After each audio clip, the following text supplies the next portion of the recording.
A gem completed by Sand King. Now, do you think that kiting is so important that that plate mail is going to build into a Shiva's? For who? For our Razor. For the Razor? I think AC has more value in this game. Okay. He needs the attack speed. Like, they need to... The initial burst and complexity is really important because of the 4-staff game.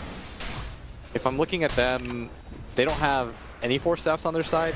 So after the initial charge in, they lose a lot of their momentum. Like, they're going to be chasing after LFY heroes, which allows LFY to just play the hit and run game. And complexity, they should smoke right now. This is a very important item that they just got. They have the Ethan Lens and now Aghanim Scepter complete for the Pugna. If you've ever played with a Pugna, you know how important it is to be able to have that constant life drain available to you. I think they should just try to force this fight. Limpet's going to run in first. He's going to spawn out some of these heroes and start going for the Static Link onto the Tidehunter. Managed to keep the latch in. Here comes the charge from Complexity, but no. LFY, they're all grouped up around that tier 2, and a BKB was popped by Limp. The Tidehunter just 4-staffs him away. He thinks that the charge is going to complete.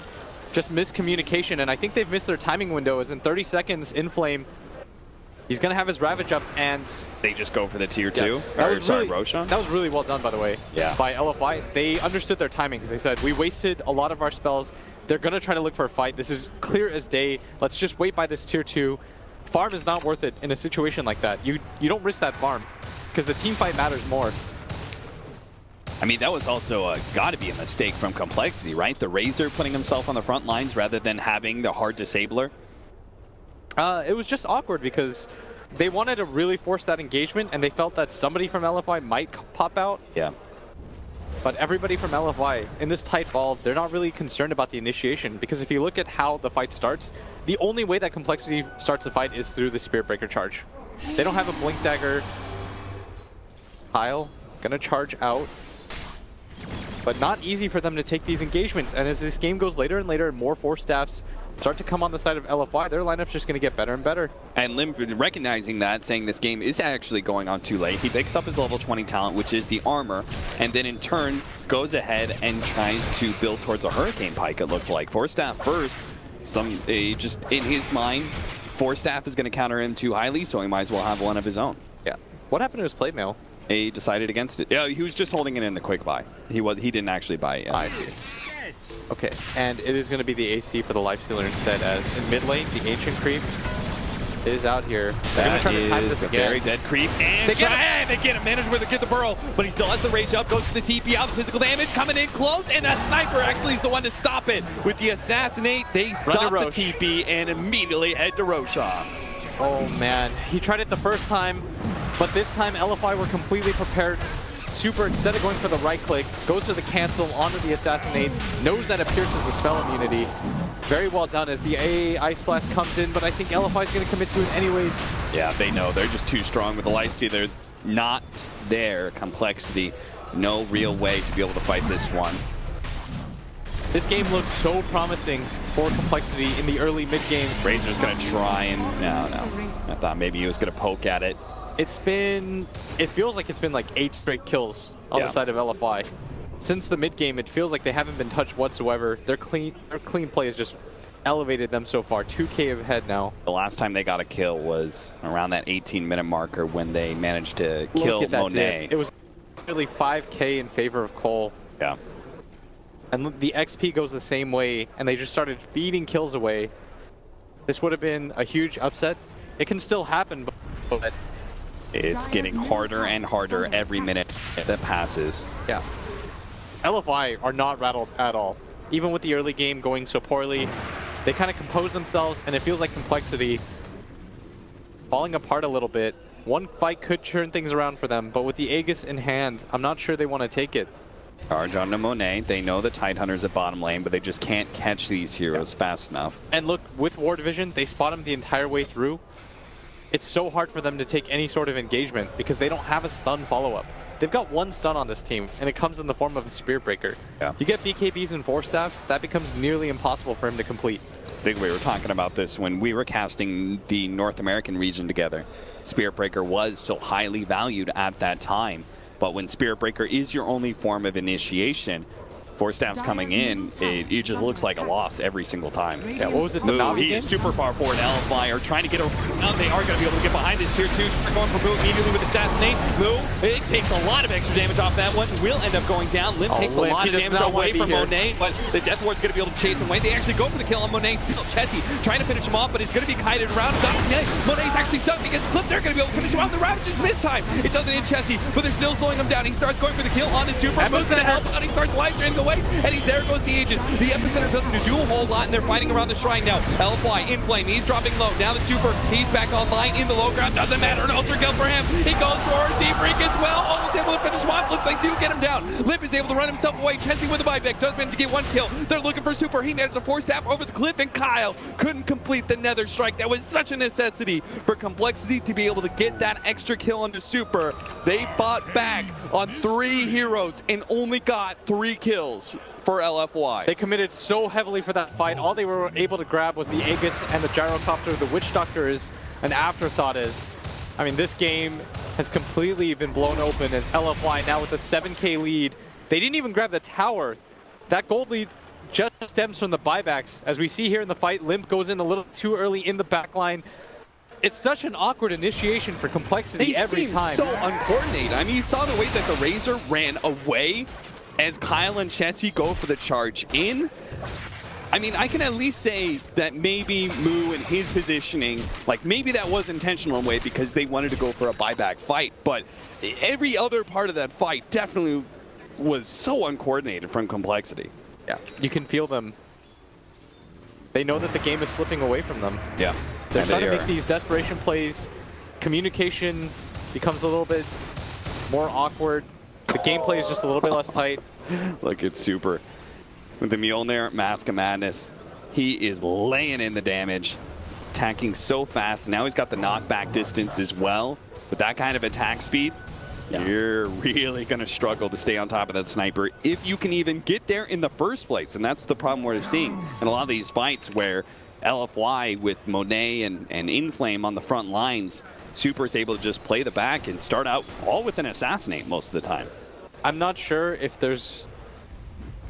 enough time has passed. Like, I don't know how Complexity wins this game anymore. Not to ruin things or upset their fans, but it just feels so impossible. If they lose this fight, they don't have any buybacks. Complexity's just going to keep on trying to force it. The homing missile is on the limb, forcing out the BKB. They go ahead, and they do manage to lock down Super inside the tree. Try to get him for the force staff, but they hit him with another strike and the Ice Blast as well. Limp is challenging Monet, taking away all of his damage, so he's going to be completely negated. Complexity, it's now just a grab back. See how many heroes they can go ahead and pick up here. The homing missile is going to be able to slow down Limp, but maybe they can still catch Inflame. Kyle is actually going to go for the charge, not onto Inflame, but it's actually onto Monet. He's going to have to give up on that one. The Ravage blown by the Inflame, and actually still going to die as Chessie with the rage, dodges the stun, and still managed to get the kill. Complexity, you said they were on the knife's edge right now. They lose that fight, they are pretty much guaranteed out of this game, and they managed to pull out a win, killing 3 for nothing there.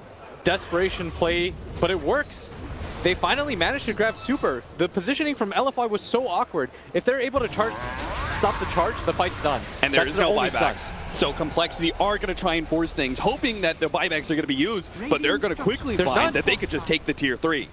The Gyrocopter's left alone to defend this. They do have Epicenter on the side of Afu. They want to try to slow this down. Maybe Complexity is a little bit too low. You're going to see the damage coming out. Chessie is going to receive the life drain from Moo. Gives up on that one. He's got the Aghanim Scepter, though can heal him again. A little bit of damage onto Afu, make sure he can't blink in. Force Staff out, and Complexity are going to be able to get the tier 3. But now the question is, can they fully get out? I am such a fool. I doubted Complexity. At the same time, LFY got really cocky there. Yeah, they did. Like, Super's positioning, if they replay that fight, he was so far north that the rest of his team couldn't possibly get to him. You gotta at least give your team a chance to be able to save you. In the past, it was the multiple force staffs after the charge. This time around, it was so sloppy. They felt like the game was already in their hands.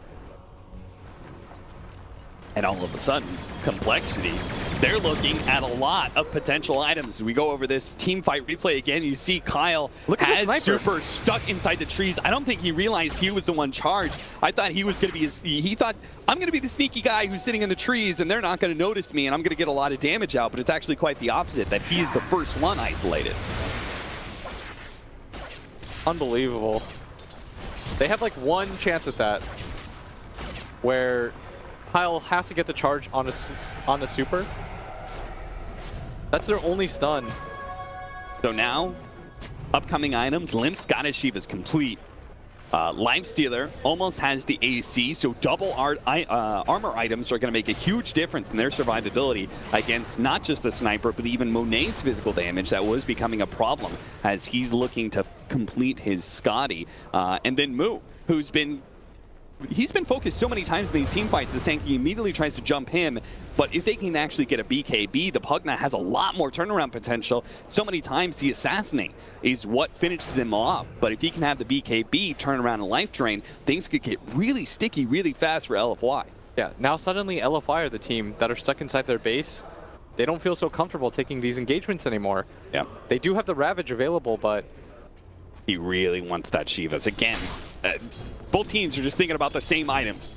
Both teams are about being able to have some sort of kiting mechanism. So they get a Force Staff, Razor picks up a Force Staff. They get Shivas, they're going to have Shivas as well. Once Gyro gets the Scotty, the team fight continues to amp up for LFY. The Lifestealer's net worth is still so far below where he needs to be right now. Yeah, that really will be the big difference. Oh, same goes for the Lincolns on a super. Because then he won't have to worry about that form of initiation. Yes, that is going to be massive for them. He is saving for the buyback right now because he realizes it's still possible for them to lose this game. LFY suddenly kind of on the back foot here as Complexity are still a little bit behind, but with every shrine, every tower, they start to close the gap a little bit. LFY going to fight this one? Doesn't look like it. Yeah, they're going to give this one up. Like they were going to go for that shrine defense, but... Perhaps they bled just a little bit too much. Bit fearful of fighting Complexity. Yeah, and Super doesn't actually save for the buyback. He goes for the Lincolns instead. I think he realizes, guys, if they can't charge me, I can't die. Yeah, I mean, if you can't charge him, you can't get near him. And the other play would be to try Nether Strike on top of him. That's not going to work either. Or Static Link, like all of these options for Complexity. It's a really slowdown as well. Yeah, it's pretty difficult for them. You need a Blink Dagger on Chessie. That'd be the only way that I can see them getting in this position. Or Super has to get really far out of position again. Like if his team is near them, it's a lot easier. Kind of feels like Razor's just going to have to barrel through LFY with his BKB Shivas. Yeah, he's going to have to pop it with the Force Staff and then allow Kyle to come in with the charge. And hopefully Kyle doesn't get stunned. It's like a crazy set of events that needs to happen for them to be able to kill Super. They've got to be really coordinated. LFY, all 5 fingers turning into the tight fist, holding around this sniper. They're going to go for the 5-man smoke up, see if they can get the team fight that allows them to take Roshan. Even finding a haste right now on Monet. And they're trying to fight around this Roche timing. I believe this is just the cheese, no refresher shard quite yet. And they're looking right now. But Complexity, they're going back. They sense that something is afoot. Nobody's shoving in any more lanes. When 5 heroes disappear on the map like that, it should send warning signals to your head. Yeah. Z-Freak solo popping the shrine just to make sure that he's fight ready. He's actually got a lot of items right now. Force Staff, Ultimate Orb, and Veil of Discord. They're going to go for the smoke of their own. They're pinging right now towards the Razor. Both teams going to find this Arcane Rune at bottom. So LFY, they've been smoked for a while. Finally, they do see a hero they can initiate on, but at the same time, Complexity is in position to be able to backstab. They are going to go for this Razor. Try and blow him up as quickly as possible. Complexity, they need to be able to interfere, but they're just not doing it fast enough. Even the Ravage managed to clip Moo as he ran himself in. He's going to be the second victim. A bait that turns into Complexity just getting gobbled up. Yeah, and Limp thought he was being clever. He tries going from the low ground to high, trying to connect to the rest of his team. They commit so much for him, but it's well worth it. What looked like it was just going to be a bait, LFY. I don't think he expected to get bursted down that quickly. No, certainly not. He thought, I'm going to be able to get off my BKB. He actually had his Shivas in his backpack at the time. I'm not sure how much of a difference that really would have made because Moo also, like part of it I think is that they thought they were going to be able to just life drain the Razor as soon as he BKBs up. Yes, but LFY now in such a good position. If you thought killing Super once was difficult, you had to have some like crazy mechanics involved in that. Well, now you've got to do it twice. Monet with his Scotty is going to make it all the harder for you. On the front lines with the BKB cheese and the Eye of Scotty. Jesse forced into an early rage off that homing missile. Goes for the open wounds, but What's it going to do? Kyle Who actually gets the initiation, and they aggressively force down Kyle into the middle of LFY. A beautiful setup and complexity. Just as soon as the Pugna and Razor were about to come back up, now they are still a man down in Kyle for 75 seconds. And they're going to be comfortable with this. They exchange their pinging towards the shrine at the same time. They realize complexity. They don't have a lot of plays anymore. They're pinging towards bottom lane right now. They don't want to get split push. Look at those Scotty shots. Yeah. Razor, by the way, I think did have the Shivas in his inventory. Oh, did he? He just swapped it out after he died. Oh, okay. It's pretty common to do that.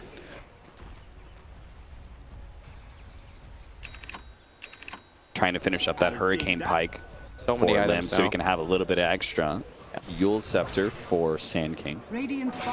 He's trying. Was he trying to go for the Spirit Vessel? It's a really sick item against Pugna and Razor. Everyone's so tanky now on the side of LFY. And the third Roshan doesn't even favor complexity. Like I guess if the Razor had an Aghanims, it might be a little bit better. But if they even got the Refresher Shard, I don't know if there's anybody that takes it that's insanely happy about it. I guess double AA Blast, but even that is contingent on being able to set up fights. Whereas for LFY, they just continue to scale. The Refresher Shard on the Tidehunter would be insane. He's already building one of his own. Ice Blast heads down to bottom lane. Similar situation where LFY are currently trying to bait out Tidehunter, and if nothing snatches, then they're going to just go for that extra shrine, a little bit more gold into their pockets. They've almost got a butterfly now for the Gyrocopter, so the Razor and Lifestealer are going to have a hard time focusing him down as well. The problems just keep on mounting up for complexity. Tower's going to go down so quickly. LFY, with everything up, I think you just keep going for it. All your levels are in a really good position. They're pinging out Chessie. They see him right now. They know that he's too far away to do this, and they're just going to breach high ground. He jumps into Kyle. Kyle is hoping for a good opportunity for a charge in. LFY to back out, though. They're playing so carefully right now. Yeah, they are. They don't want another situation like a top, but I think the likelihood of that is greatly reduced by the Aegis. Yeah.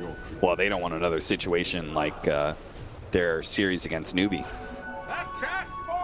But they ended up throwing that series. Yeah. It's a lot harder this game, though. The core matchups are very positive for them right now. The sniper is real strong. Has an MKB completed now, too. They need, like, late game talents that really help out for either side. We just saw the 100 attack speed picked up by the Razor. The 25 DDR for the Tidehunter.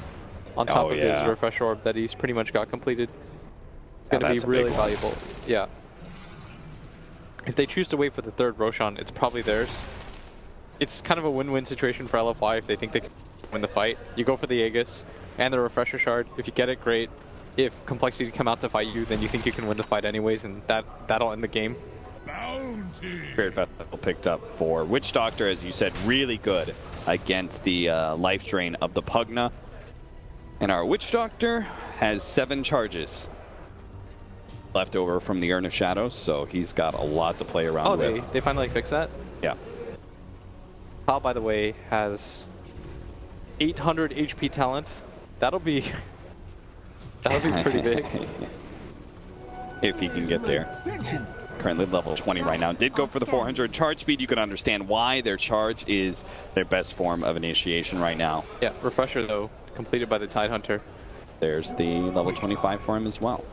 Everyone just continues to get more and more stacked. Yeah.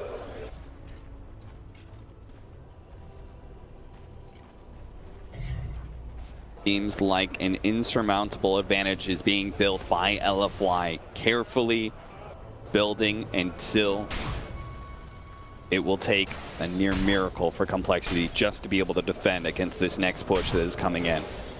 LFY going to start it out now. They've got the Refresher. They're going to push, help the creeps push into that range racks a little bit. Back out again. So the good news for complexity is that even though they are behind, like the longer the game goes, there are more opportunities for slip-ups on the side of LFY. Yeah. You do have to rely on them to make another mistake like they did up at top. It's more unlikely now because of the Lincolns, but it just changes the target that they have to go for. Now they have to go for Monet instead of the sniper. They almost have Scythe on Z-Freak. They are going to go for a 5-man smoke out. They're going to try and hit LFY from the side here. But if you notice, Fu, he's going to be in position. If he's fast enough reactions, he's not going to be caught by this smoke. He is the early detail. Look at him. They're wrapping all the way around here, hoping to be able to get behind LFY. Kyle finally throws down the warning, but there goes the Ravage. Immediately stops off momentum. He pops out. Oh, the double stun, triple stun. They completely demolish Complexity. They have no hope with defending the base now. Looks like a Razor is going to be able to bring down the sniper, but he's stuck on a cliff. Nowhere to run, nowhere to hide. Limp is going to end up going down here. Buyback from one. That is going to be Ancient Apparition. Moo. He's trying to run himself back, but the homing missile is rapidly catching up to him. They are going to be doing their final buyback here. That's going to be the Razor. Limp. He tries to turn, seeing if he can catch up to Monet. Force that forward. Hoping he will to drain his damage, but he does not have a whole lot to work with here. But no BKB, easily disabled by LFY. They extract themselves away from Complexity's base, knowing that if they've just forced the buybacks from Complexity, that is good enough. Again, playing it patient, LFY trying to build as many advantages before going straight for the throw. With all those buybacks expended, they know all it takes is one more tip forward, but Super, once again, gets completely isolated out in this fight, not with the rest of his team. That setup, man. He popped out. Chessie popped out as soon as the Ravages hit. And he's stunned up as well, which leads to the 2-man Burrow Strike, which leads him to the follow-up Ravage. That was 3 heroes controlled. For a good, like, 7 seconds, they were all dead. Yeah, no one's surviving that. They just hoped. It looks like they just hoped that Limp was going to cause so much chaos that they could actually initiate from the side. But LFY, they definitely saw that coming. Right? They actually positioned themselves. They started backing up saying, hey, there's nobody inside their base. They have to be wrapping around on us. When that tower gets hit for free and no one's defending it, that's just a telltale sign as Complexity. Oh, Complexity out of position here. Kyle's going to be caught, trying to go for the charge out. Whoa, look at him go. They may have gotten the nullifier on him. They are going to be able to catch him. Afu gets him with the Eul Scepter. Follow-up Burrow Strike. Complexity daring to help Kyle here, but they have to run him away. That would be a mistake. Now they grab another kill. And with 30 seconds left on Roche, I think you can wait it out. Inflame. Oh, LFY keeps pushing forward. They have a Ravage up. They're thinking about it. Yeah. And in 20 seconds, they'll have 2 available to them. And if they wait another 20 seconds, they'll have 3. Chessie starts out with Blink back. The Scotty is going to slow down. Seriously, they need to be able to help him out. They need to infesting. He goes ahead, jumps inside Limp. He's the Uber to get LFY. Prevent them from being able to bring down that lifesteal. They get a little more damage onto Inflame. Pokes and prods, but again, LFY, they've made very rigid plans to be able to make sure that they don't throw this game. And it looks like they're not going to keep to getting that extra Roshan here. They are going to try and poke at the high ground a little bit more while the Spirit Breaker's down. Double ulti available. It's very hard for them to kill Inflame. He realizes that, pops the pipe. They can just hit this tower from afar. They're daring Complexity to try to take this fight right now. And there's a jump in from Afu. The homing missile is going to come in. They force out the homing missile to be able to get the combos done with the Ravage as well. Complexity up and down, bouncing around, and they are all dead. LFY end this game with a crescendo that befits a push forward into the lower bracket final. Fantastic performance by LFY, doing everything they can to make sure there is absolutely no question who was the better team here in this series. In close games like that, it's going to be the discipline and experience that really pushes you forward, and it just felt like LFY had that both in spades. There are times where you could see LFY, they were a little bit rattled, but they composed themselves, got themselves back together, and Complexity went the other way with it. It felt like every successful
far in the physical direction, the Tide is immediately like a problem, even if the scaling for damage isn't an issue.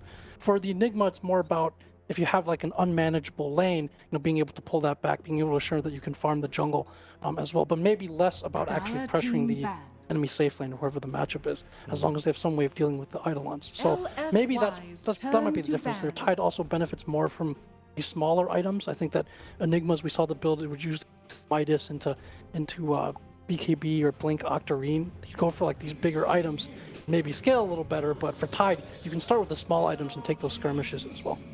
All right, draft has begun for our final game before the grand final. Remember, the winner of this does go through. The loser finishes in third here at the Perfect World Masters 2017. And LFY will open up their bans with an Elder Titan ban. And you were right, Paul. They're going right after heroes, Super's hero pool, excuse me. On Yeah, all three. All three. They've left him one of his top four. Which is kind.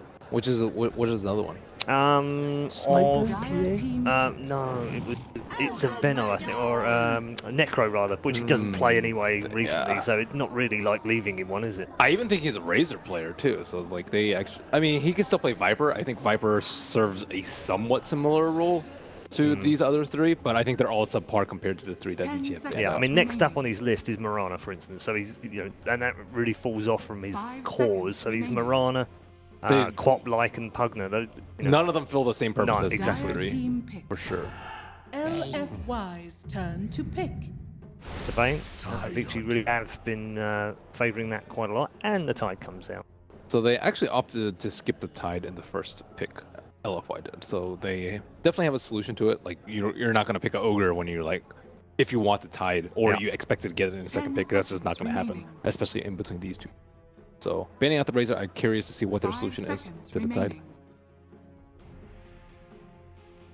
I wouldn't be too surprised to see Timbersaw. I think Timbersaw actually does pretty well. It's just those the new talents for his defensive passives are just really, really good on the Tidehunter. It just limits so many of those normal carries. I don't expect a Wyvern or... Oh, there's a sniper right away. Okay. It's an early sniper this time around. I guess they feel like if they ban 3 of his heroes in the first phase, they ban another couple in the next phase, and then he's left with virtually nothing. So get it out now, right? Yeah, well, yeah, this has been another go-to, especially in recent patches for Super, and obviously the very last game that we saw as well. This almost goes back to what we're talking about learning heroes. It's not as if Super cannot play other heroes, but just how threatening it is, the game sense that he has with it, how comfortable LFY are playing with those heroes, something that it's a bit scary to deal with. Do you really want to first phase a sniper though? There's a lot of heroes that are good for a sniper.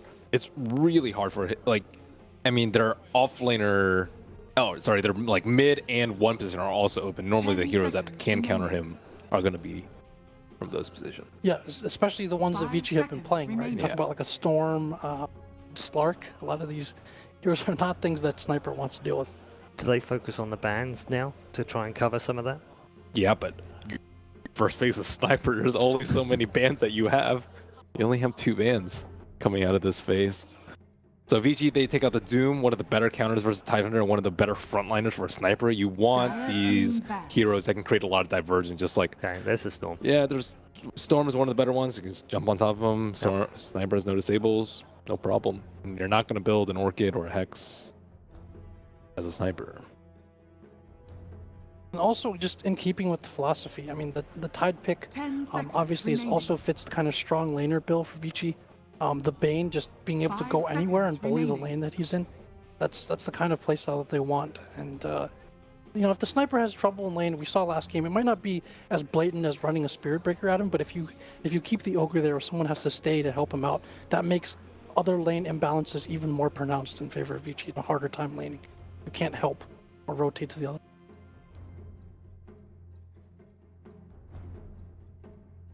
At least they have the Augar to help out the Sniper. He can help him out in lane a lot, and then Bloodlust actually makes it so even if he does have a little bit of a rough game, he can still output some damage. But I'm still a little bit worried about the Sniper. I wonder if they'll ban out the other way, some kind of, Witch Doctor, Sand King, some kind of counter initiation.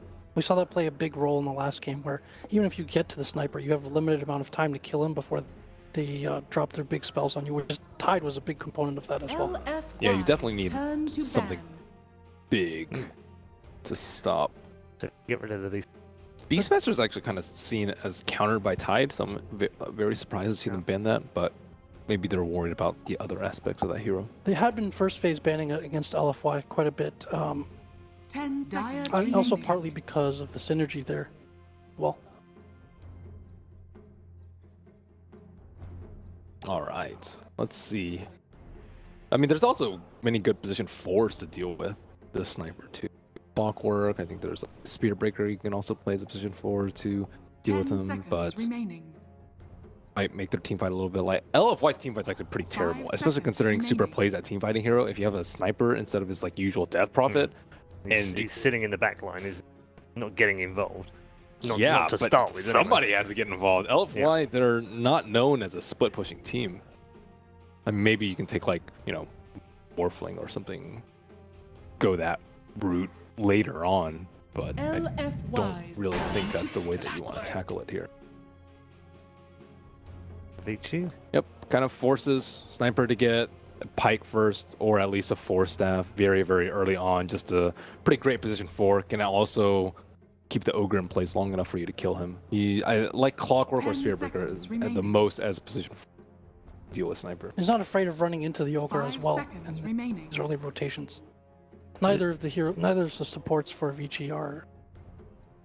There is a tiny glaring weakness for Vici that's starting to emerge at this point in the draft, though, is the ability to take objectives.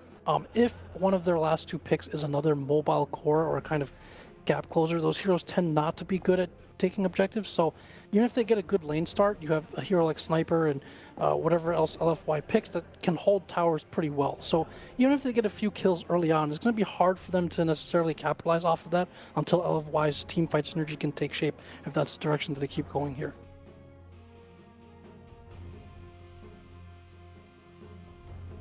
So needs something to deal with the Tidehunter.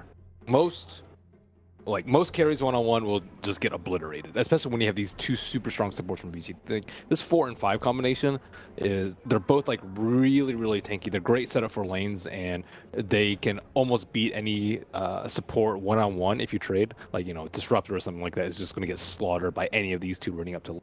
So you really, really need a strong safe lane to deal with the Tidehunter. Do you take another kind of hybrid counter here? Like, do you just take like a Slark or Jug like early on? Deal with the Tide? I mean, Jug, I don't think Jug does that great. Gyro doesn't do that great either after Rocket Barrage changes. Slark seems to be their option, but I would say that Vici would be far more like Paparazzi is way more of a Slark player than Monet. So Witch Doctor's decent. They like teams like the Maledict versus the Tidehunter. There are other options like let's say Disruptor sometimes picked because the Static Storm won't get broken off by Cracking Shell, but he's way weaker in lane. Back to Vici. So a pretty common hero there for LFY on the Witch Doctor. I think they've run it just about almost every game. It feels like that it's been available this tournament, and you see like the counter initiation, sustain. And then there's the other gap closer coming out from Vici in more position. Could present matchup problems early on for LFY. Omni Knight. Surprised Omni Knight has made it this far to the pool, but another way to deal with this to help the Sniper out this game seems pretty good. They don't actually have that great of AoE control for the Omni Knight. No way to, you know, Storm Spirit with Orchid, for example, is a really good way to shut down an Omni Knight, but this game just Rapid pretty much. Maybe you could sleep him if the Bane can find him, but it seems this whole lineup seems to be very based around this Knight. He needs to have a good game. And I feel like they could, if they really needed to, they could potentially put him in the safe lane as well, couldn't they? Yeah, one-on-one versus Tide. LFY's turn Would be pretty good for them. Slark ban out for Vici, which one of the things we thought. This draft. Dire team pick. Faceless Void. Faceless Void's also kind of seen. Porno doesn't really care about Cracking Shell. However, I don't actually know if they'll have enough damage to deal with it. And there's the Morphling.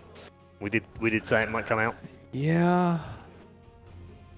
So again, 2 mobile cores for Vici. The Morphling can kind of threaten the Sniper. He can obviously like be able to push out waves, but also get to the backlines very quickly and burst them down. I think there's enough protection on LFY for that, but as Ben said, damage is going to be a concern, I think, for mid game. Before Monet gets up his items, before he can really combo these ults, before Sniper starts to get items, there's a clear mid game lull and damage there. Okay, which way are you going, Ben? I'm easily going with this game. Yeah. I think they have like just better cores. Like they can move around a lot more. They can farm a lot faster. They can do a lot more damage without items, and they have all the better lane matchups and the better team. First phase of Sniper, generally just not a fan of. If you have to resort to that, I don't have that much faith in your draft. All right, Vici for you, Jack. I'm actually going to go with, despite many advantages that Vici has, they don't have too much in the way of taking objectives. And I think at some point LFY is going to reach their late game timing, and I think they'll have enough tools to protect the Sniper at that point.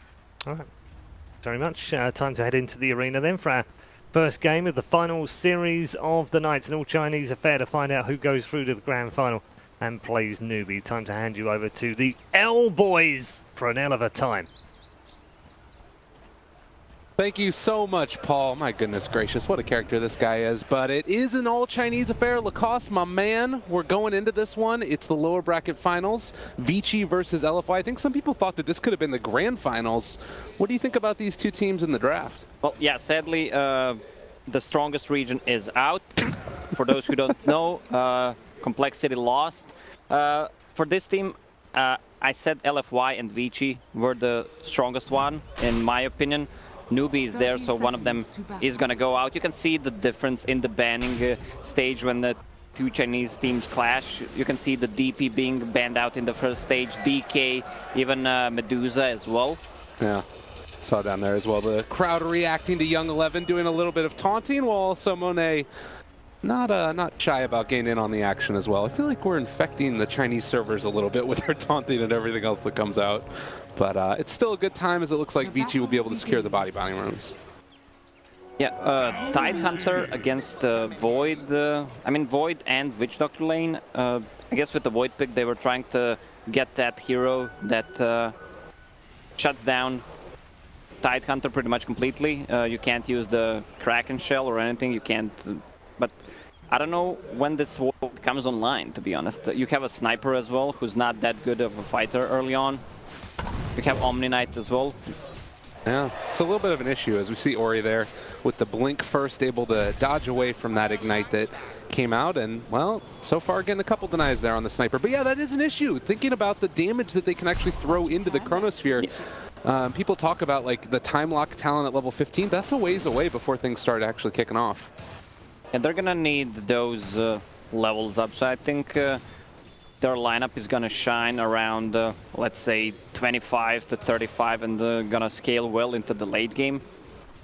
Absolutely. That's probably the play that they're looking for. Also worth talking about, we haven't seen much Omni Knight today, as it's tended to be banned out, but it got through to the later phases.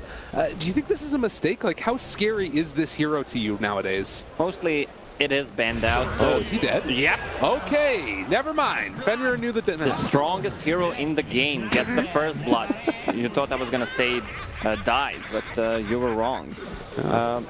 Yeah, the Omni Knight is such a great laner because he can catch up in the farm and can turn the fight easily around with just a couple of spells. Not with the Guardian Angel, it's more of a mid to late game oriented spells, but with just one good heal and repel. Absolutely. Yeah, on the other side we have Morphling, which you can morph into Omni Knight, get the heal and repel and come back and then fight. Some cool spells to steal this game. Is Fenrir going to kill him again? He has another brain set now, okay. That is some spooky stuff though, man. Bane. Haunting nightmares all over the place. What a hero. Double damage as well on the top lane. This Omni's going to have a hard time. Yeah. Does Fenrir just head right back up top with this now? Or I guess he's going to be coming mid and seeing if they can maybe make something happen. The rotation is also going to be there as well, though, from DDC on this Augar. And seeing that Fenrir heads back up towards the top and seeing if he can bully that Omni a bit more. Yeah, bottom lane, we have Tidehunter. Good counter with the VD, WD, Maledict against him. Works magic. Really cool spell. I thought they were going to pick maybe a Disruptor early on because they have a Glimpse, so they can send back the Clockwork. Also can shut down the Tidehunter as well. Right. Yeah, that could have been pretty good. And we see that Young 11 just keeps on taunting up there as they're chasing up here in the other side. A good bit of damage there again from the Maledict, but well, Young 11 not really going to be in too much of a worry about all that. As up top, they again force back Inflame a little bit, causing some more trouble, and so much so that they've decided to bring the Augar up to help him out a little bit. Yeah, when you pick a Witch Doctor, you want to have that active carry that can actually deal the damage. Now you're just completely relying on RNG. Not necessarily going to be the best of times. This Tidehunter is going to get a whole hell of a lot, as already Monet not really able to zone him out too much. But a big creep wave there, going to be pushing back against him. As far as like rotations or anything go, is there anything we need to really keep our eyes out for in this game? Is it, where do you expect to see some action? Clockwork, he rotates mid. Sniper has no boots of speed yet. They can easily get the kill, or if they overextend on the bottom lane. Okay. He has a boots of speed for himself. Rune is spawning. Yeah.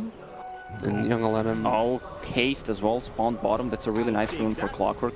Like they didn't quite have eyes on it as Fender again nice going to force there. DDC back, and well, they bring in the Omni Knight as well, trying to slow down Fenrir. They don't quite hit there with the heal bomb though, and with that, LFY going to be forced back yet again. So there's the movement from the Clockwork, but he actually did not pick up a haste rune. He bypassed it. He was actually on a mission to ward and the D-ward. He D-warded near the rune spot, but didn't pick it up. Okay.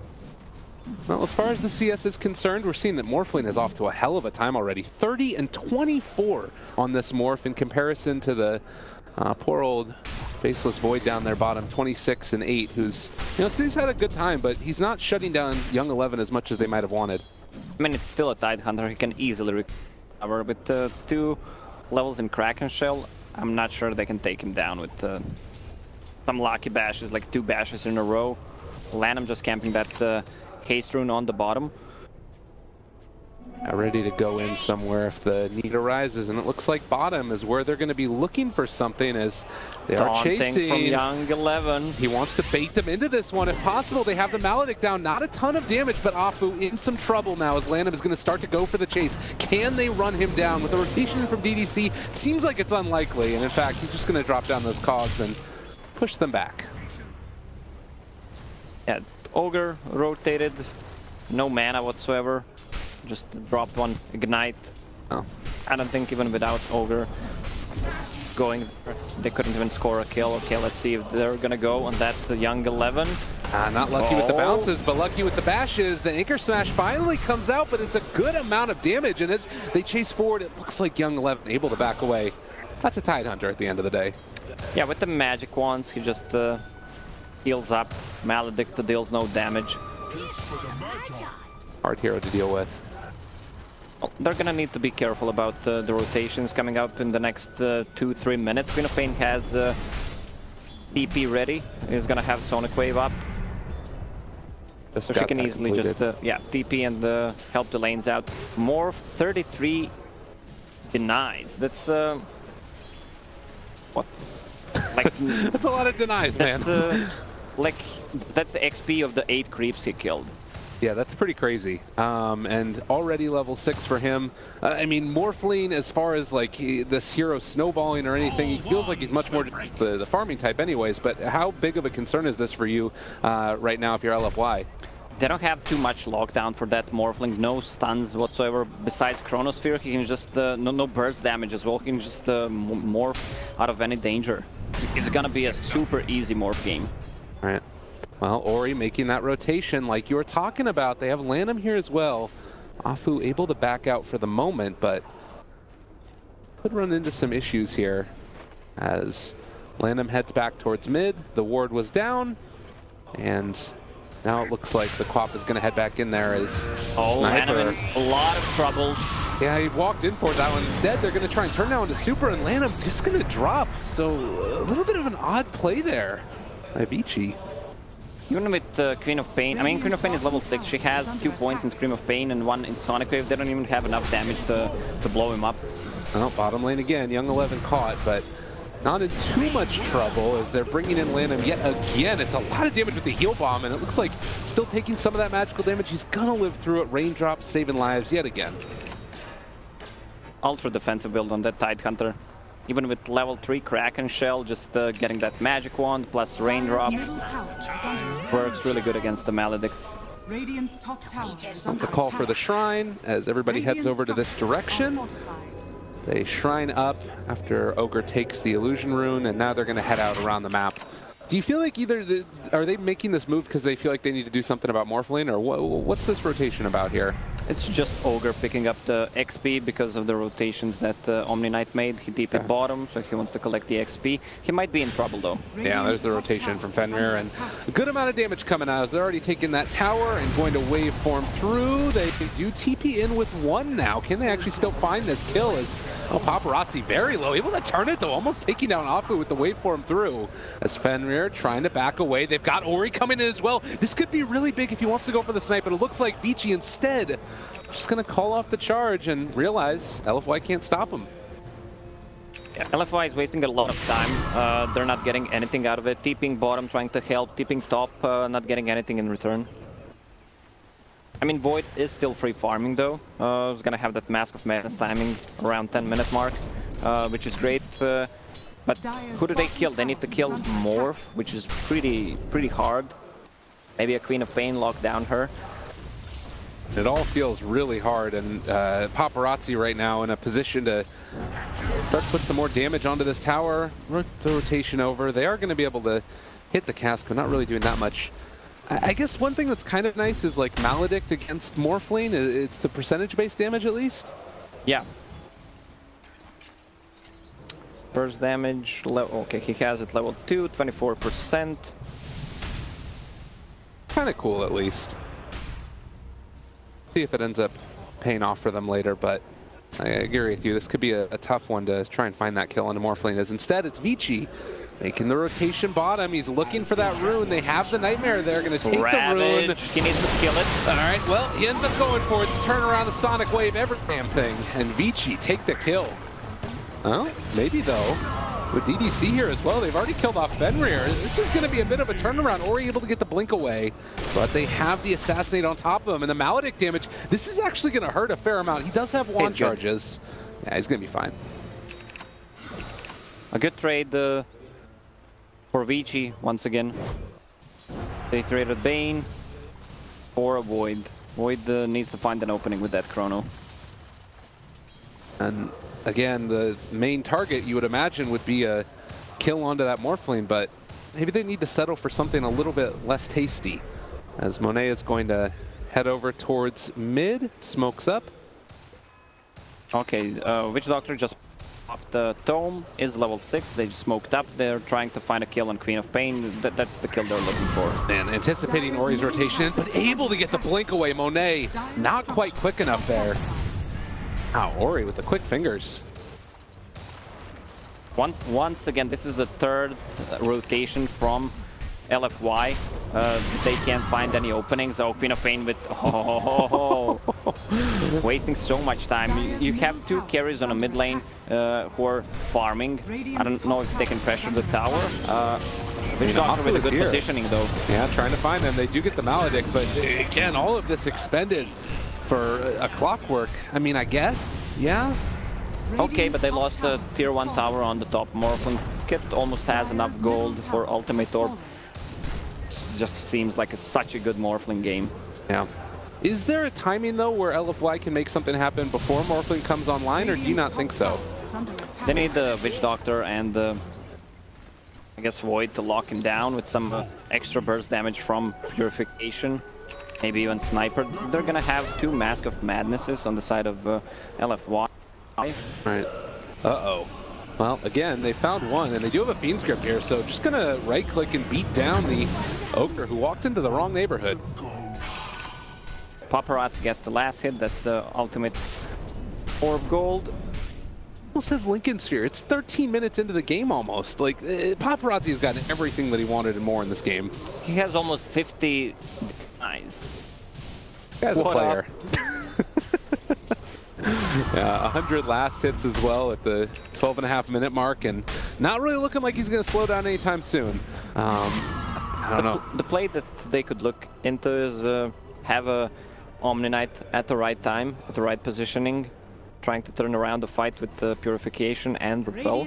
I mean, the advantage so far, it's only 1k for Wight. Queen of Pain does not have that that much farm, sitting only on 40 CS. Look at Ori and Monet right now here in the bottom lane, and maybe Monet's thinking about going forward onto Young 11 here. We'll see. They run by each other. He misses the Chrono Spear again. Ori too quick for Monet. The young player showing off. Well, there is no taunt for Queen of Pain, but he just made one. My goodness, Ori. Everybody's been talking about Monet this whole tournament, and showing that he should be deserving of some praise as well. Yeah, that's a Lincoln Sphere, 13 minutes, 40 seconds in. My goodness. Well, talk to me a little bit about what this incredibly farmed Morphlane is going to be able to do as this game goes on. DDC brought down incredibly low, and it's just going to be almost dropped. They can't quite find the kill, but now with the grip as well, they're going to be able to do it. Now turning on the Omni as well. He doesn't have his ulti right now, and instead they turn it around with the Purification, and Paparazzi going to be forced to back away. This is what Morphlane's gonna do, and they have no way to stop the split push coming out from Morph during the mid game. Well, Ori just taking a couple pot shots on his way back out from the Radiant jungle, but this has felt like it's all Vici gaming in these early stages, and I'm struggling to see what the way is that LFY try to take some agency in this game. There's just not much that they can do. It's a lot decided during the pick stage. I mean, their lineup is not that oriented for the early. I said 25, 35, and later on. They just need to survive and not get crushed during that time. And I like the thing that you were talking about earlier, like maybe a disruptor or something in this game. It could have been a nice little answer for the Morphlane. Obviously, they didn't know that he was there at that time, but nonetheless, with very few silences on the LFY team, it's going to be a rough go from this point forward. And in fact, the rotation in now from Vici as they want to try and find a kill. They're going to run into the Augar. And it looks like they might have revealed the ward there as well, but now how do you get out with the rest of these heroes? They're able to catch the Witch Doctor, pulling him inside as well. Super's gonna blink away while this is going on, but the Sonic Wave connects only onto one of them now. As they back away, they lose Lanham. Vici forced from the tier 1, and Young 11 need to be careful, but Paparazzi showing up. He wants to battle, wants to find Super. The Ravage turnaround, they take him down as well. Young 11 is dying rather rapidly, but it looks like they're going to be able to find the grip, and the Omni Knight going to drop 4 dead from LFY. Vici dominant. Taking a fight when you're so far behind, without the Void, against the Tidehunter, it doesn't even sound good on a paper. In theory, it looks even worse. That's a Ghost Scepter finished for Morphling. He's really getting out of control this game. And it's, I mean, the best thing that they can do right now is fortify to protect their creeps. It's a rough go. And Paparazzi, certainly one of the best carry players in the world, knows how to take advantage of this type of timing. So, well, the problem is that they don't have any side of initiation on side of LFY besides that Chronosphere. They have nothing to start a fight with. On the other hand, you have a Ravage. If you want to pop it, you have a Clockwork Hook. Thinking about a Chrono Monet in the bottom lane.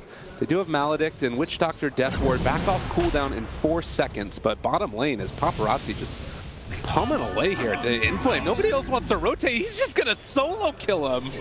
My God, have mercy. Void is TPing. He does not want to commit to Chronosphere. Has a Ghost Scepter as well. This is really not the greatest, and gonna wait for him away for the moment. They're still thinking about chasing. They have the time dilation as well. He takes over the form and able to time walk away from him. Paparazzi making it happen. They do get the Chronosphere now down onto one, but he's switching over and is gonna drop. Yeah, this is exactly what they needed. He morphed to a Faceless Void. I didn't think they're gonna catch him up, but nice play there by Void. Yeah. Oh. Obviously a little bit unfortunate there, and now Vici looking to try and right some of their problems. With that kill on Morphlane, where do you look to see LFY go over the next couple minutes? They just need to lay low.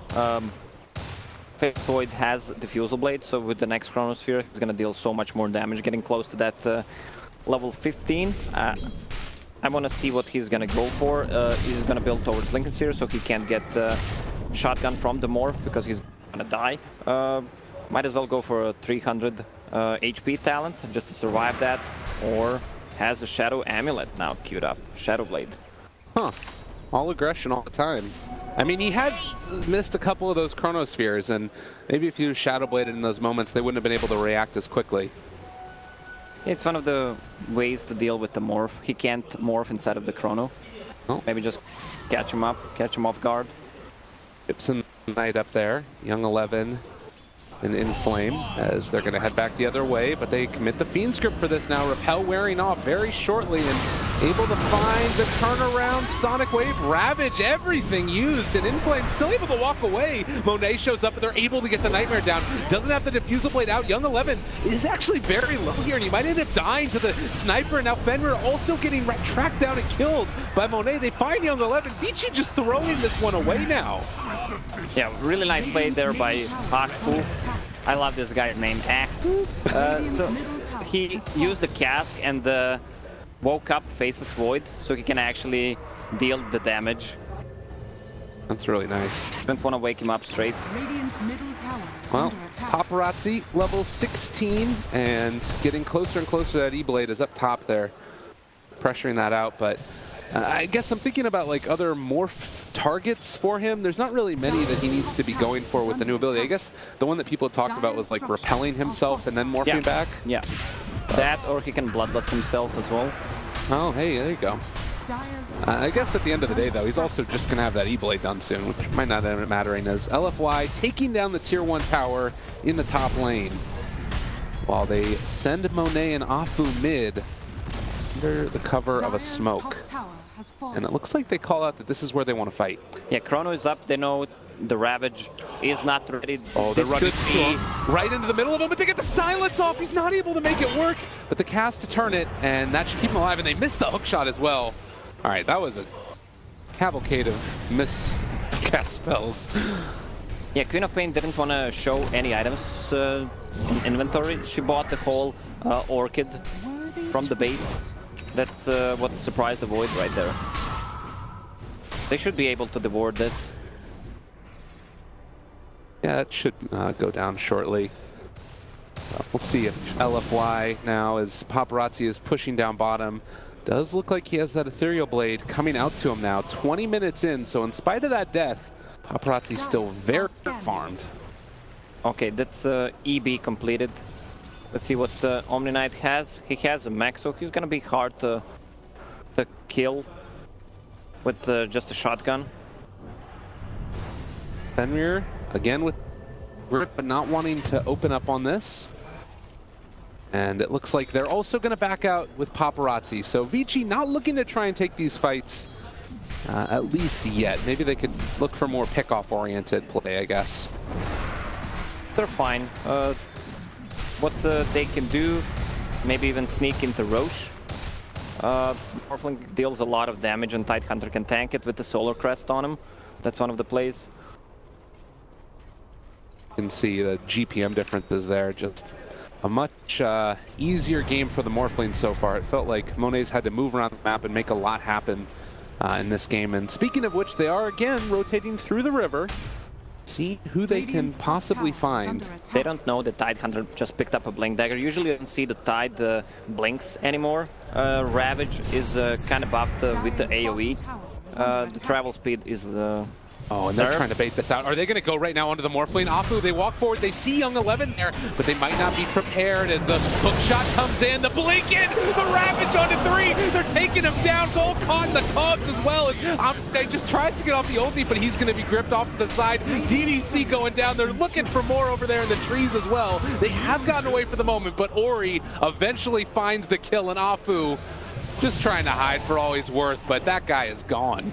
Yeah, I couldn't finish the sentence. This game, Ravage with a blink will be just awesome. Just to disrupt their initiation, and with the blink on Tidehunter and more, they can pretty much blow up anyone before the fight starts. Yeah, I love the thing that you're talking about too, this solar crest on Young 11, because now they're going into Roshan as super in a completely I mean, the respawn time is pretty fast for those heroes because they're not that high levels. With the solar crest, they managed to take it down before they respawn. Really good. You can see the replay here. Oh god, there's a Tidehunter, and then suddenly the blink in after the hook shot. My goodness. Monet never stood a chance. Couple of bashes. Oh, not quite able to get it. Again, that Orchid paying off.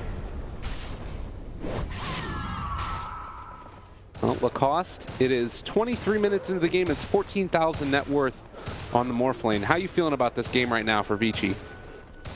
I already said it a couple of times that it's going to be a super easy Morph game. He just needs not to overextend this. Well, he can right now because of the Aegis. They need to commit the Chronosphere to actually kill him. Well, over in the trees, Super has found Fenrir with DDC. So they're starting to bring this guy down low, and we'll eventually get that kill. The blocked hook on the bottom. I don't think they would have enough damage. Anyways, to kill him, 1.7k HP plus a mech and the hood. Too much magic resistance for that shotgun kill. Enflame is sort of one of the things that they can hang their hat on right now for LFY. But still with that Aegis and Paparazzi next going for a Scotty, it looks like. Guy wants to get large in charge. Actually picks up the Blink Dagger first, so he just wants to go in and take somebody out. He wants to cut the back lines. This is the gap closer for Sniper as well. They have a Clockwork Ravage with a blink on Queen of Pain, so basically they have 3 blinks and 1 hook shot. Yeah, this is like one of those drafts where you can start really and truly snowballing. He's just running down one, is in some trouble. Omni Knight gonna get shotgun. The mechanism keeping him alive for the moment. The Chronosphere, it's able to catch on to 3. Is this gonna be enough damage though? The Sonic Wave to try and turn it, but the Omni Knight able to find that 1 kill, and now they're looking for the finish. Paparazzi takes him down. They take down Monet as well. A double kill, the blink forward. He finds Apu, triple for Paparazzi. Even when it's good, it's not good enough. Morphling just hit level 20. Morph targets allies if he wants to steal something. I don't think there's anything good to steal. Oh, lordy, he's gone! Ultra kill for him! They're continuing the streak, and it is indeed not going to happen. Young 11 getting reported by his team, I'm sure. But still, 5 dead, 25 minutes in. It's 10-21 Lacoste. This is looking damn near over. Yeah, they might as well call it. The Tidehunter still has Ravage. I mean, they're not going to call it because they have tier 2 towers on the mid and on the top. But it's going to be really hard. They just need to give up these Raxes. This is a disaster. The highest order right now for LFY. Paparazzi, a very free morph game indeed, as I mean, he's sitting there low, but just blinks away again, and it just never feels like LFY has any way to keep these guys under control. Well, that's the thing about the heroes like Faceless Void, or if you have a Magnus and you're relying your whole team fight on 1 spell. Yeah. Pretty much in 90% chances that fails. Well, and I think it was early failed attempts on the kill for Ori, because we're talking about it. There's like no way that they're going to be able to kill this Morphlane up there in the top lane, most likely, but maybe they could have found that kill, but Ori just outplayed him over and over again. Well, even if they got those kills, I mean, it's still a Faceless Void. He's not that strong early on. He needs a couple of defensive items because Queen of Pain got that early Orchid, so he needs to get probably a Manta style just to dispel it. He's gonna need to have a BKB at one point as well, so he can build into damage items. Well, and they do have, you know, some of these defensive items, like you're saying, the Omni Knight, the pipe is done, but likewise, you're just Vici that's so stacked right now in terms of their net worth and ready to go, Ravage up. They want to keep fighting. Okay, he is gone. Oh my goodness. He is getting dropped fairly low, but the Ravage comes out as well up to the side while the Clockwork initiates on the other angle of it, and Omni Knight trying to keep his buddy there. Monet able to keep him alive as well, but the Fiend's grip, he's dying inside his own Chronosphere. Goodness sakes. Guardian Angel comes out, but they are going to find that kill. 3 are dead, looking for more, and GG is called. Vici looking beautiful in game number 1. Yeah, definitely. This was, I would call it clearly outdraft and outplay as well. They didn't have anything to lock down more early on with, and their lineup didn't even reach that point. I said after 25 minutes, the game was pretty much over at this point. Yeah, and it was just, I mean, I guess that, you know, when you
shut down.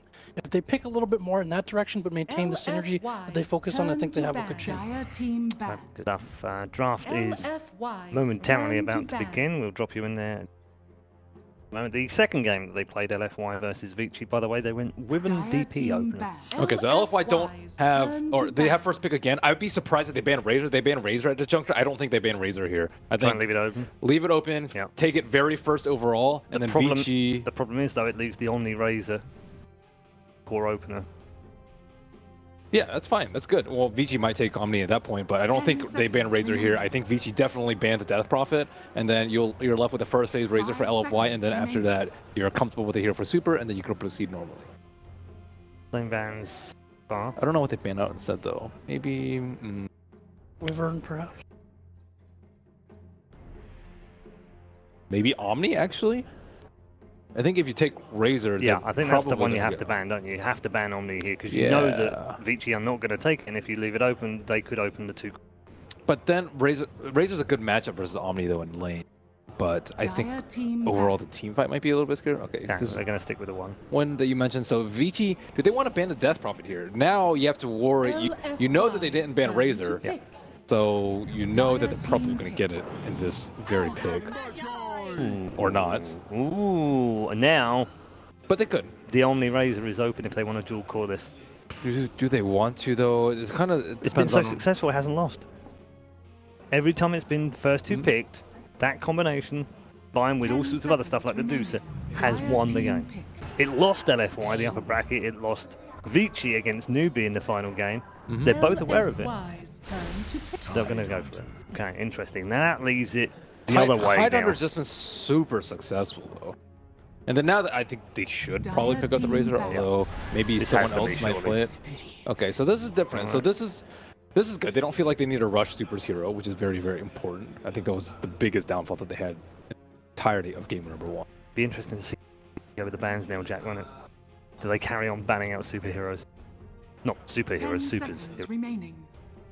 I don't think so at this point. I don't think it may not be really like, let's try and stop his entire hero pool. As Ben said, he can't play other heroes. It's just these three all have something in common, right? They're all kind of like meaty cores that also spearhead your pushes. And heroes that have a bit more survivability in that mid lane where you can't easily gank and rotate or kill them. And that's something that VG wants to have the option to, usually, to be able to start the snowball for their mid or safe laner. So I don't think they need to keep banning any super heroes here. Gone for the exact same fourth ban that they did first game. Jack in that first game, they tend to go that way. They do like the beast on it. Yeah, LFY revealing what is most likely a core again. Monet playing this, and again, like pretty self-sufficient. It's not too bad against the Tide. It gives you more kill potential than you usually get out of that one position.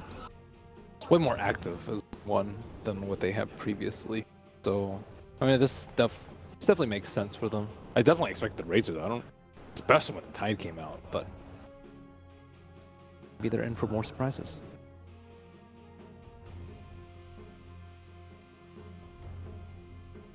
Could be Puck still. I always like the Puck bench combo.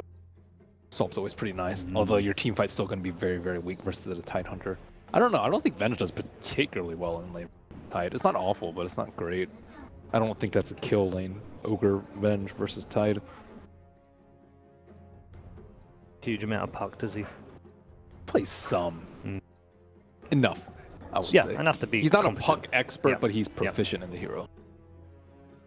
It is picked up, it's in flame that play. Team ban. And LFY's team fight already is like not as good as V. And they don't have the Dusa to buff up the Augar. I think Augar Dusa is just ridiculously good. So, well, let's ban another superhero.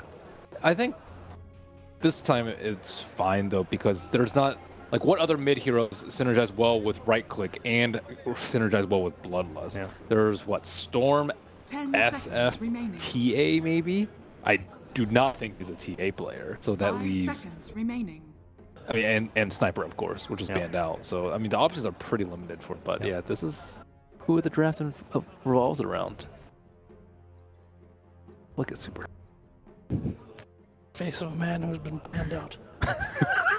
That's the face of a man who has been docked a month's pay for GGing out early on his team. And now can't play any of his favorite heroes. It's like, what am I here for? I'm not getting paid and I can't play the heroes I want. Get me out. Amazing. If that doesn't get turned into a Chinese meme, nothing will this. And this may open up something like an Undying pick for them. Usually, you don't want to run that into a sniper, but with the sniper gone, again, kind of like another bullying 4 they can run around to win the lanes with. A hero that gives you also like dive potential, and a hero that is not afraid, again, to go blow for blow with the Augar. I would say either that or the Sand King are probably pretty good choices for them. Yeah, a lot of them can play so many things, though. I think the Undying lose a lot of value when they don't have good ways to like have the fight revolved around a certain place. Like Puck, let's say, like Puck Dream Cold is an example of a spell that can make you fight around the two. Like right now, I think it's a run. But it would be very, very good in lane. But I think they might want a similar philosophy to last game, especially with the Augar on the other side. You want 2 heroes that can do whatever they want, doesn't care about the Augar. Like Bane was able to run around and get bounty runes despite it being Augar. Usually your supports can't do that. So maybe something along those lines. Thinking's also always just the spirits. That's no, Lanham doesn't play Earth Spirit. No, that's the problem though. But it's open. Sand King's more their style. Earth Spirit. Maybe that's where it goes back to what we talked about the first day, Paul. If that, in terms of learning new heroes, if that is an issue here. Turn to Puck. We're gonna go for Puck for now. Okay. LFY, by the way, when they've gone this before, they've gone Dazzle. Dazzle would be fine. I actually think Dazzle's pretty good versus Tide too. Like if you Tides don't get blinked until way later nowadays, and then you can just weave him and actually just do so much damage with the lamp. I picked Witch Stock for last time. I don't know if they go away from that here, but it's a nice pick from Vici. I think again, having restricted Super's hero pool a bit and taking something else that he played very well in that one game at TI. I was going to say it's another one, isn't it? You're probably securing yourself a pretty good matchup with this Puck, and you're not really too worried about the second hero being there to assist either. Oh, they banned up Doom last time, actually. Yeah, they did. And this is a very, very good way to do it. One of the best. He's, your Infernal Blade's going to do a ton of damage, and Doom does not get dispelled by Kraken Shield. And is also one of Inflame's. Actually became a fan of Inflame after watching his Doom. That's how Inflame usually wants to play. Like, he just loves to just be in your face and kind of run at the safe laner. Now you have AoE problems. This line. That's very good. Very good lineup, I would say. I mean, the Venge, like, it's just really tough picking your one position in the first phase unless it's Tiny or Gyrocopter, because those fit well in most any lineup. Vengeful is, a little bit more risky, I would say. And now you have problems where no one can kill the CK Illusion, and you have a somewhat limited super pool as your 2 position who has to deal with it. So now you have, there's so many things that you need to consider, and you still need a lot of team fight too. So the problems are somewhat mounting for them. I would say LFY are at the backhand of this draft. Thought they were going to go something like a Brewmaster, maybe a bit more durable. The Dispel? Yeah, as a method of dealing with the CK. But yeah, there's a reason why teams don't often first phase one or two positions, right? It limits your, reveals a lot of your hand very early on. Unless it's Tiny or Gyro, because they're amazing. Yes. So Ench is a lane disruptor and can transition pretty nicely, but these lanes are really tough to gank if you're an Ench, right? You have Tide Hunter in one lane, very resilient. Puck, very difficult to kill. Like, I don't even know what hero they would possibly combo it with in the middle. It's not Death Prophet to potentially even get a kill on the Puck. And then on the top, you have these 2 super tanky heroes. So I'm actually surprised that they tried to go for this roaming support that can maybe disrupt the lanes of your early on. Bringing it back to the next. He's had 5 bans and 1 block pick against him in this game. I would definitely think the Puck's a block pick. That's outrageous. It really is. That's 6 bans against the poor guy. I mean, leave him alone So now. what else can he play? Well, he's run out, basically. His top 5 right now are DK, Medusa, Necro, Sniper, and Mirana. Yeah, and then we go DP, Quap, Lycan, Pugna, Lina. Pugna would be okay. I would actually, but Pugna plus Venge has no synergy. Viper cannot deal with CK Illusion. He will get blown up so fast. Storm's still open. Lina might is probably the one I'm leaning towards the most for him. It's not great, but it 10 does seconds remaining. okay. What if he goes for the PA again and tries to get clean? Oh my god, that sounds 5 seconds remaining. awful. That sounds atrocious. Jack's been spamming too much. I would way rather be. Jack's been playing too much Dota. I could see Lesh working too. Lena Lesh, I would kind of like. That's been tried, isn't it, before? In that Dire kind of team lineup. pick. But, Oh, okay. Natural counter. Timber's really good Natural here. counter. Yeah, it owns Tide, it owns CK. I thought we might see this like one-on-one safe lane, perhaps versus the Tide Hunter, but I'm not sure if it's actually going to be put mid this game. I think it does fine versus Puck, but 10 it's not a seconds not a hero that I expected Super to be able to pick up in this game. But I really like the pick here. 5 seconds So good. remaining. Selection here for VG is more controls at Sand King and Undying. Choose your hero. Undying. Okay. Well, this was what they played in the first game against LFY. More in strength group heroes stage as well. though versus Timber. I don't know. I'm not sure about this. Not sure in what way. About the Undying. I mean, generally, you just Okay. don't want strength heroes versus Timber. Timber just loves any strength hero, I would say. You're completely okay playing You against. steal stats from each other, right? He cuts you and you take his strength. It's mutually assured destruction. Jeez. Which way are you going, Jack? I still like VG's lineup this game. I feel LFY, again, sometimes they get a little too reactive. This lineup feels a little all over the place to me. It's hard for them to win, for sure, and I'm going to go with VG. VG go with the beef principle. I think they've met some of the criteria, Ben. I'm going with LFY. I think the Timber pick was completely unexpected for me, and I think it's really good against the lineup that BG have. Okay. All right. Our two analysts have switched allegiances in game. This is 1-1, and we're going to go to a game 3. Let's find out as we head back to the arena with your commentary team. Thank you very much, Paul and Lacoste. It's happening. We're down to the final game, potentially, if Vici Gaming are able to close this one out and get a ticket against Newbie. What do you think? Do you agree with the... How are you feeling about the two teams? Timbersaw is a good pick, but that's their only AoE clear against the CK illusions, and once the CK gets the Blink Dagger up, I don't think he cares too much about the Timbersaw, to be honest. He can actually blow him up if he doesn't have any armor stacks at the beginning of a fight. Yeah, that's something that we've seen come up a couple of times, and not to mention that, but you've also got the decay there from Undying, which can be a bit of an issue. They can keep the Timbersaw maybe under lock as well with some silences coming up from the Puck. Bane last game was just an absolute terror. But we'll have to see if LFY are able to weather the storm and push this to the third game set in a row for today or not. But early laning stage, things that you want to keep your eyes out for. That Timbersaw last, it's going to be head mid, I think. How do you feel like that matchup works out? He's going to be against the Puck. Once Timbersaw gets to level 3, it's going to be okay. He's going to be pretty much roamed by Undying. He doesn't focus on the top lane. Wow, and you see right here as well, Vici able to secure 3 bounty runes as well for themselves as everybody headed up top, and nobody wants to fight an Undying early.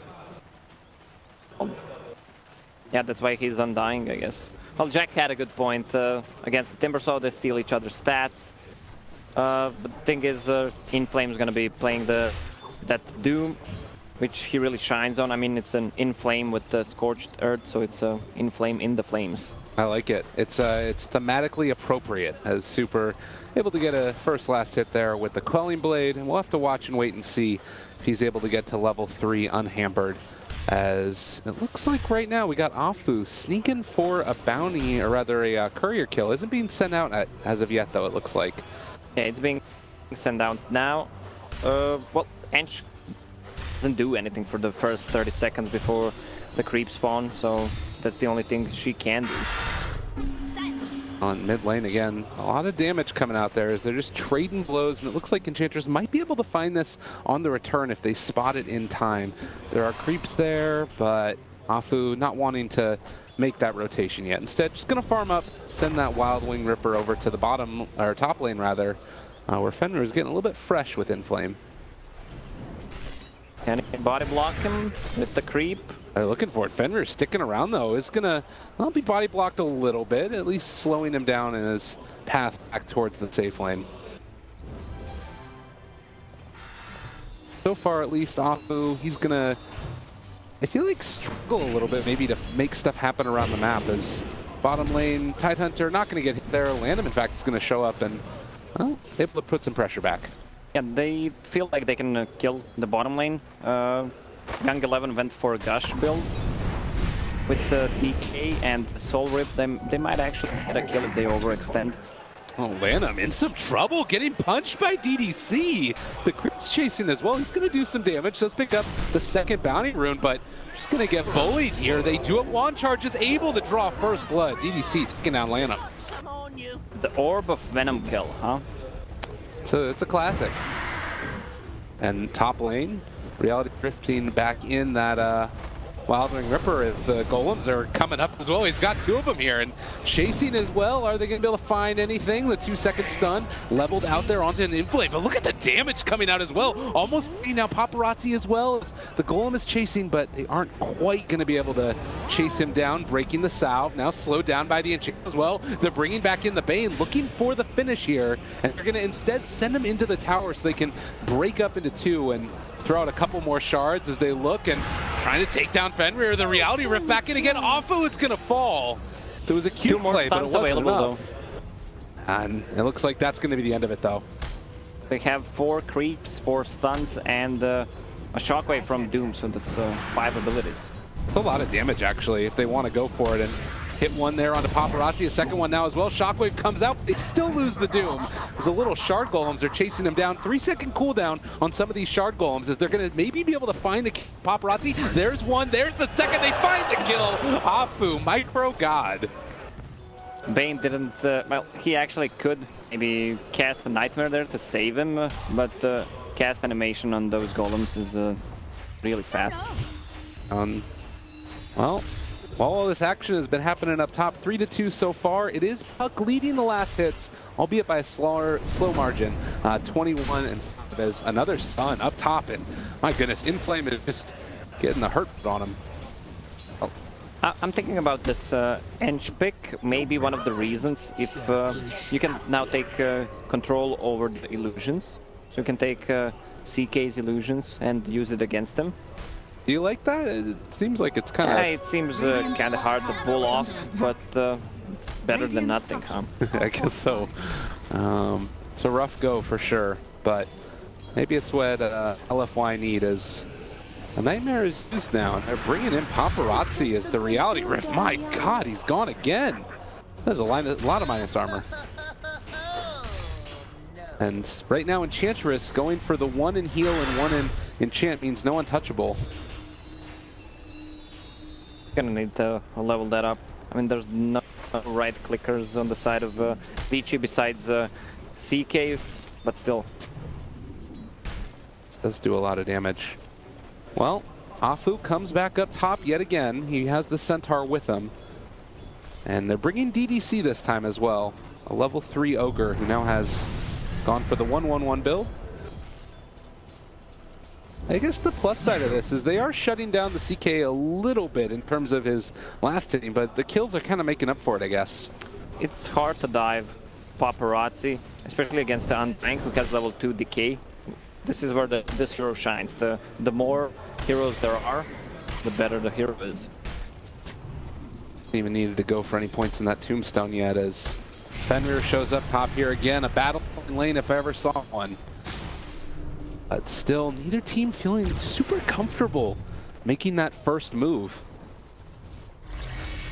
As far as the rest of this is concerned, still feels like everybody's kind of getting what they want out of the laning phase. Monet and Young 11 trading off fairly even.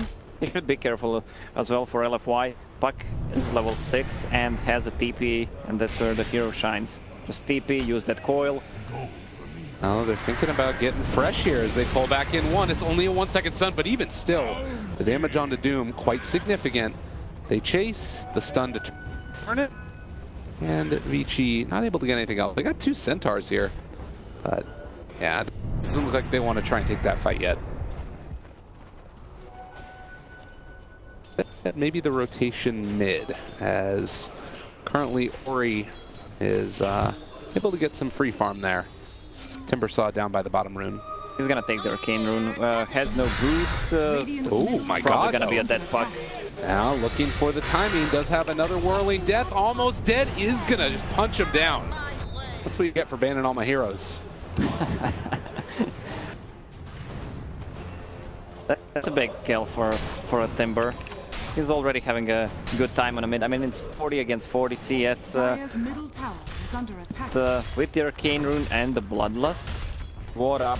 He's actually beating the tower. Yeah, he's got a lot of good damage there, but up top again, they found themselves the Doom. 2-second stun, not bad at all. Then we're Brain Sap trying to bring him low, but the stun comes in from the Augar instead, and now maybe they can even think about turning this one. They missed the stomp though, the range a little bit too far away, and they don't switch over the Nightmare either, so Fenrir able to walk away for the moment. Will have the heal coming in from the Undying, and now the Brain Sap as well. It's not going to be there in time, so they find the kill. The double Hadouken plus super rotating as well. They just want to take down this tier 1 tower on top. Puck TP still on cooldown for the next 20 seconds. He's gonna need to run there so he can actually help them out.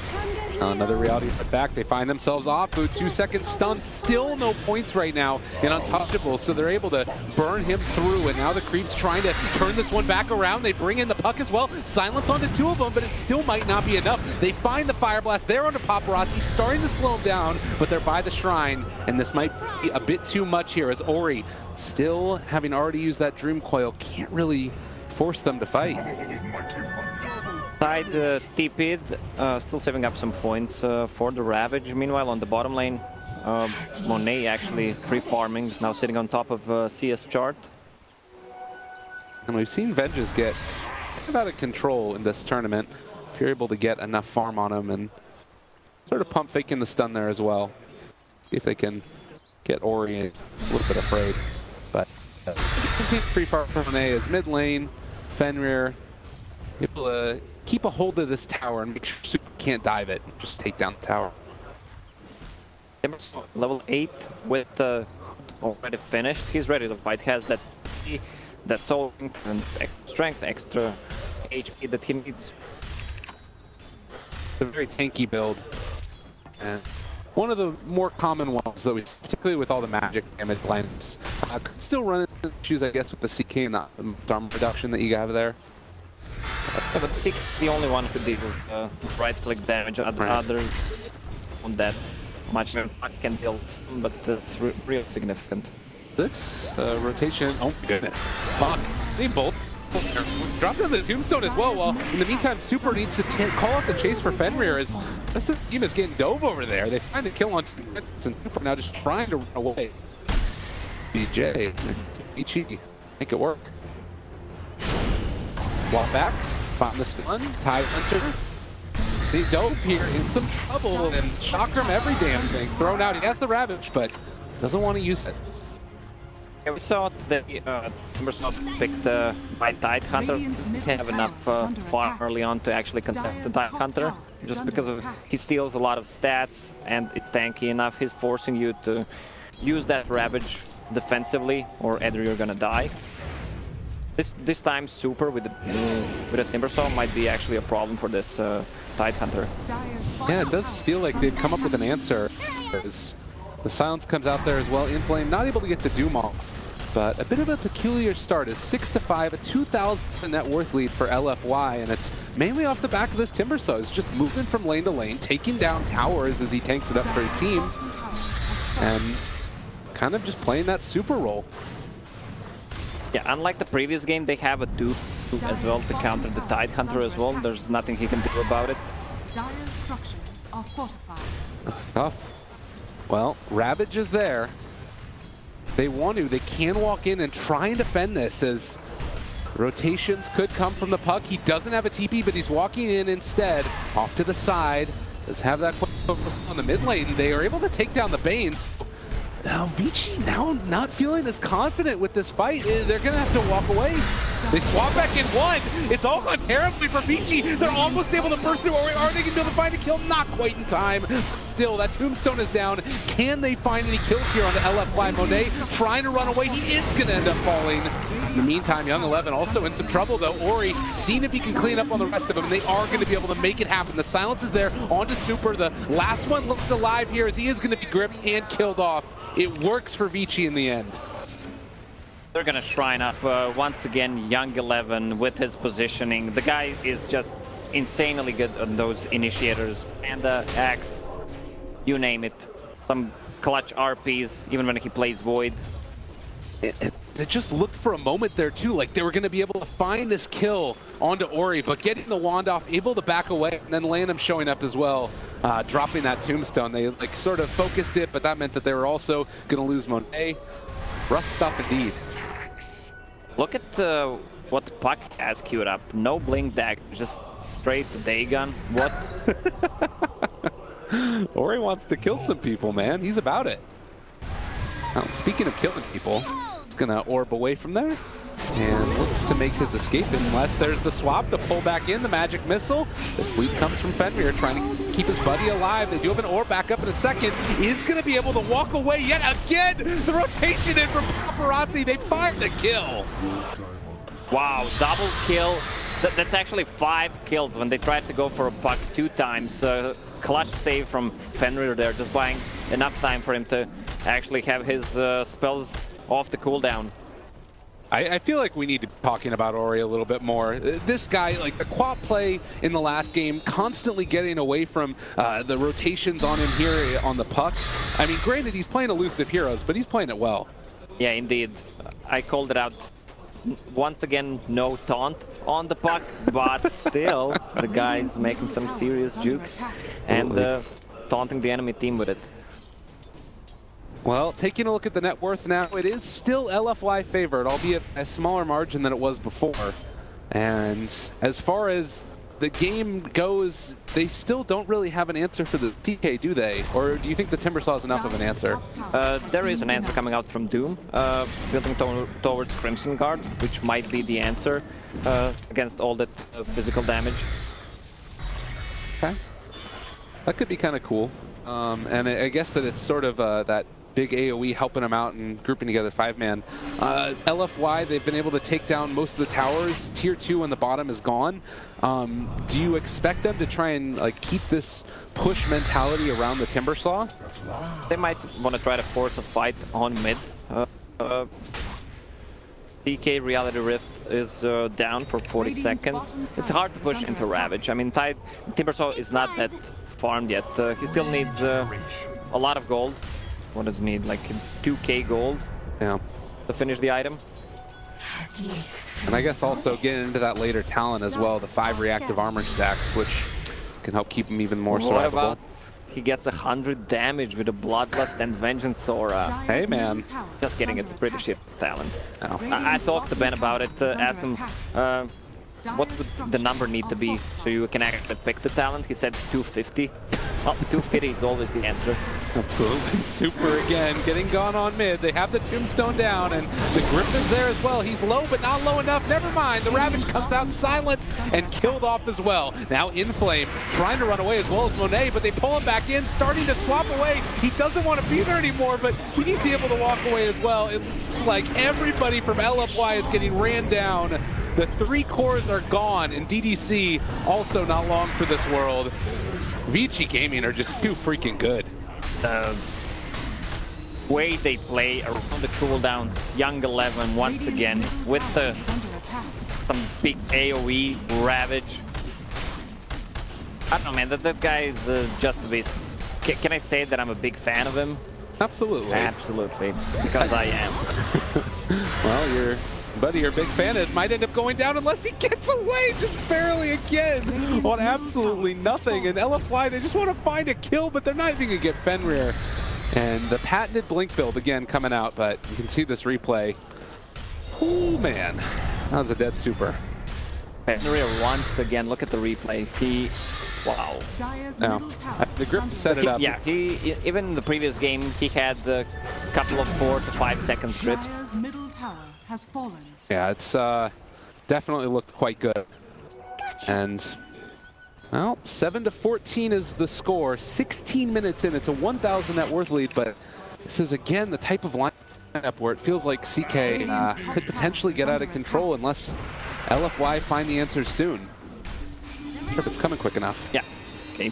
Puck ulti committed on mid lane. They have a grip. Again, found him. There's the Fire Blast. Turn it, but Super already so low, gonna die yet again. DDC trying to escape, but it's everybody here on top of him, and that Augar is gone. They took down the, what, 1, 2, 4 towers, and that's why the advantage is not that big for VG Gaming, only 1k, even less than 1k. The problem is that they have an Augar who's pretty much a bloodlust at this moment, and you have an Ench who doesn't scale, is not farmed at all, doesn't have that Midas for a late game. She hit level 6, 15 minutes, and you really don't feel the influence, the damage coming out from Impetus. Yeah, and I mean, if you take a look at the net worth graph as well, and the way that the last couple minutes have gone here, it's just basically been win after win for Vici. Everything for the past 5 minutes is all coming up on their side, and nothing really is going the way of LFY, with the exception of that 1 kill on the tower by the Timbersaw. So a really, really rough game so far for them, just basically over the past couple minutes, and it's not looking like it's going to slow down now. Yeah, this might be the play to come back, at least try that team fight. Sneak into the Roche pit with the Vengeance Aura being level 4, plus some minus armor from Medallion, but Puck scouted out. He doesn't have any mana though.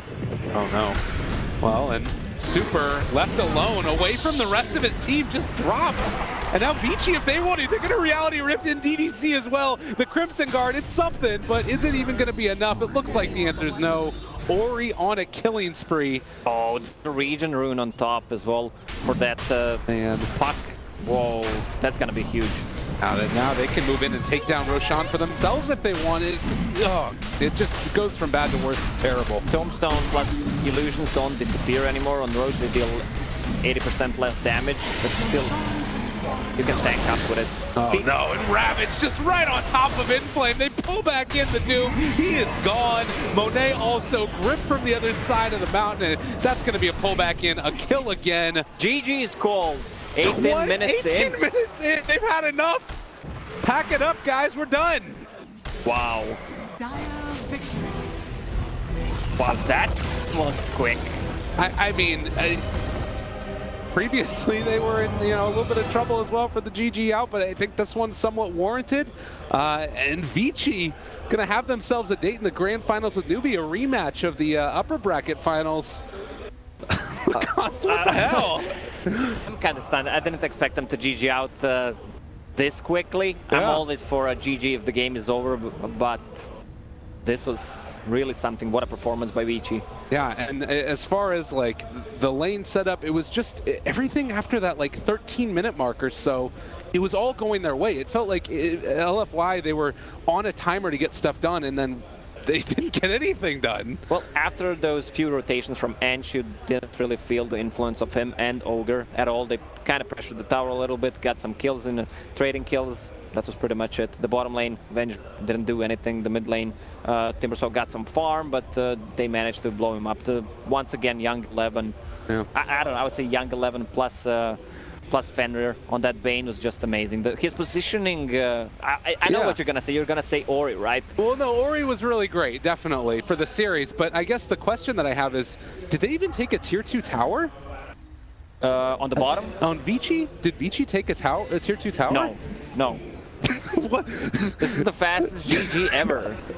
Oh my goodness. Well, I think everybody's slightly stunned, and we should be having an interview of it. But as far as the thoughts going forward into our grand final series, Newbie versus Vici, rematch of the upper bracket finals.